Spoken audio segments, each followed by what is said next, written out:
New tonight, one wildfire survivor who lost his Lahaina home has moved 5 times in a year, but says there has been progress. He took our Nahale Richardson into the burn zone to share his experience. There was 5 bedrooms on the top floor. On the north end of Front Street, Charles Nahale visits his family's property.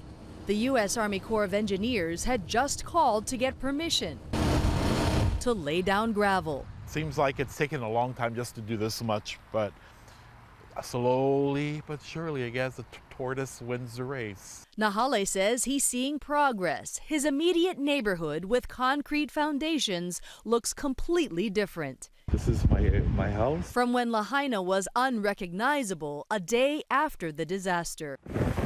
Memories of that tragic event remain vivid. You could feel the heat and you could smell the smoke. It just came out of nowhere. We were with Nahale 6 months after the catastrophe when his outlook was still bleak. There's not much that's happened since the fire, or 6 months out. Since the fire, Nahale has lived like a nomad. I got into something a little more long-term. I've moved 5 times. He hopes to move back home in a couple of years with his inner strength still intact. You know, I try to stay with aloha and pono within, because strength comes from love. Reporting from Lahaina, Nahale Richardson, Hawaii News Now.